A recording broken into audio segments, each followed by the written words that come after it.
Hello नमस्कार, मैं हूं अमित दीक्षित और आप देख रहे हैं इस समय एडी एजुकेशन यूट्यूब चैनल।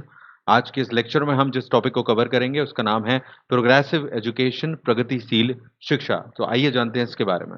देखिए, प्रगतिशील शिक्षा को अगर हम समझते हैं तो प्रगतिशील जो लगातार आगे बढ़ रही है और बदल रही है, यहाँ पर कोशिश ये की जाती है कि बच्चों की शक्तियों को पहचाना जाता है। बच्चों की कई तरह की शक्तियाँ होती हैं। कुछ लोग एजुकेशन में हैं या गैर एजुकेशनल जो होती हैं, यानी कि शैक्षणिक या शैक्षणिक जो क्षमताएं होती हैं, हर तरह की क्षमता को समझना और उसका विकास करना यहाँ पर मुख्य उद्देश्य होता है।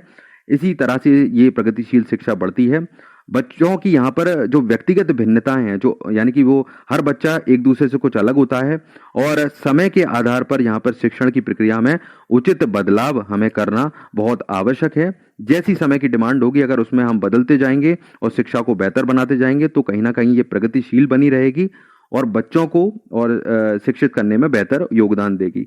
यहाँ पर कोशिश ये किया जाता है कि अधिक से अधिक सामाजिक विकास के बच्चों को अवसर मिलें। इस शिक्षा के अंतर्गत उनके अंदर मूल्यों का विकास हो, जो नैतिक मूल्य हैं, विभिन्न प्रकार के सामाजिक मूल्य हैं, जो उनको मिलें कहीं ना कहीं इस शिक्षा के अंतर्गत। और अधिक से अधिक ये व्यवहारिक भी होना चाहिए। व्यवहारिक होगा यानी कि जो आम जिंदगी से जुड़ा होगा, जिसे वो समझते हैं।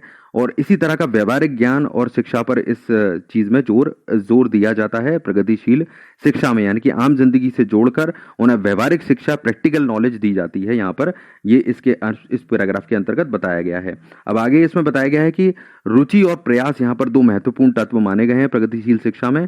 रुचि का मतलब है कि बच्चों के लिए जो भी आप डिजाइन कर रहे हैं वो उनकी रुचि के अनुसार हो।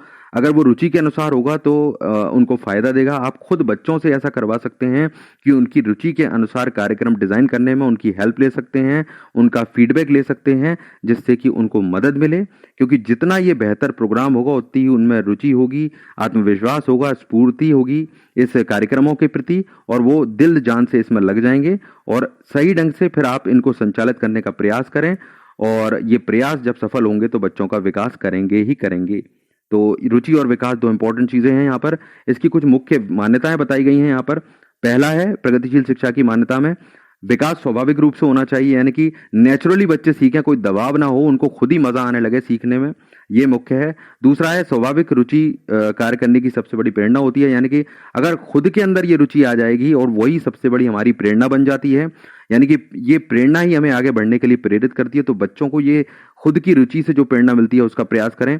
शिक्षक मुख्य रूप से यहाँ पर एक गाइड का कार्य करे, यानी कि उनको ये विश्वास हो कि शिक्षक हमारी सहायता के लिए है, हमें डराने के लिए नहीं है, हमारे ऊपर दबाव बनाने के लिए नहीं है। बच्चे के विकास का मूल्यांकन आकलन एक कंप्लीट वे में होना चाहिए, संपूर्णता के साथ होना चाहिए। केवल आप ग्रेड्स और नंबर को ये आधार ना माने कि ग्रेड्स और नंबर के आधार पर किसी के ज्यादा आ गए तो वो बेहतर है, कम आ गए तो वो खराब है। तो ये ना हो। संपूर्ण विकास इससे कहीं ऊपर होता है, जो शारीरिक, मानसिक, सामाजिक हर तरह का होता है।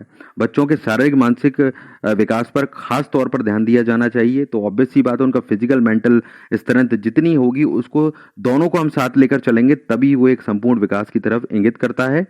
ये इसमें बताया गया है। अगला पॉइंट है यहाँ पर विकास के लिए बच्चों के अभिभावकों और समुदाय को अपनी भागीदारी करनी चाहिए। तो यहाँ ना केवल शिक्षकों की भूमिका है, बच्चों की भूमिका है, बल्कि अभिभावकों की, समुदाय की, हर किसी की भूमिका है। वो सभी अपना जिम्मेदारी ढंग से निभाएंगे तो बच्चों की प्रगति में, ये प्रगतिशील शिक्षा में बहुत मदद मिलेगी। और हमेशा प्रगतिशील शिक्षा में कुछ नया करने का प्रयास विद्यालयों को करते रहना चाहिए, तभी शिक्षा बेहतर बनती है। यहाँ शिक्षा के, प्रगतिशील शिक्षा के कुछ गुण बताए गए हैं। पहला है यहाँ पर स्वयं करके आप सीखिए। इस बात पर जोर दिया जाता है कि आप खुद क्रियाकलापों में लगिए, प्रोजेक्ट कीजिए। आजकल प्रैक्टिकल लर्निंग का समय है, तो ये प्रगतिशील शिक्षा उस पर खरी उतरती है, इसी की तरफ इशारा करती है।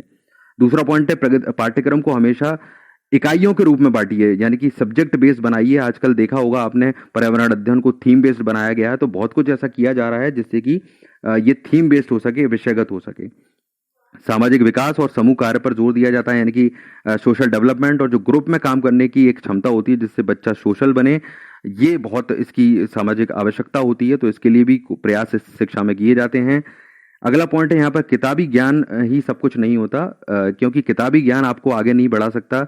जितना समझ आपको होगी कंटेंट की, आज इसको भी पढ़ रहे हैं, जितना आप प्रैक्टिकली समझेंगे तो आप बेहतर बन पाएंगे। सहयोगी और सहकारी अधिगम पर जोर दिया जाता है, यानी कि एक दूसरे के सहयोग से सीखना, सहकारी रूप में सीखना, इस चीज़ पर यहाँ पर प्रयास किया जाता है। सामाजिक जिम्मेदारी और लोकतंत्र की समझ भी दी जाती है। आवश्यकताओं के अनुसार यहाँ पर जो भी पाठ्यक्रम की विषय वस्तु है, यानी कि जो अभी ज़रूरत चल रही है करंट समय के अनुसार, रिसेंटली उसके अनुसार, आवश्यकताओं के अनुसार चीज़ें रखी जाती हैं सिलेबस में, जो कि बेहतर शिक्षा प्रदान करती हैं। सामाजिक कुशलता और सामान्य जीवन में उपयोग होने वाली चीज़ों को सिखाया जाता है, यानी कि आम जिंदगी से जुड़ा हुआ ज्ञान मिलेगा तो ये हमें आम जिंदगी में काम देगा और हमें बेहतर बनाएगा, ये प्रयास किया जाता है। आकलन मूल्यांकन के प्रोजेक्ट जो तरीके होते हैं वो कहीं ना कहीं क्रियाकलाप आधारित होते हैं, और बच्चों ने जो काम किया है आजकल देखा हो, उनका पोर्टफोलियो तैयार किया जाता है, उसके आधार पर कई तरह की एक्टिविटीज के जरिए उनका आकलन और मूल्यांकन किया जाता है। तो ये प्रगतिशील शिक्षा के गुण हमने समझे। तो यहाँ पर हमने दो टॉपिक समझ लिए हैं, प्रगतिशील शिक्षा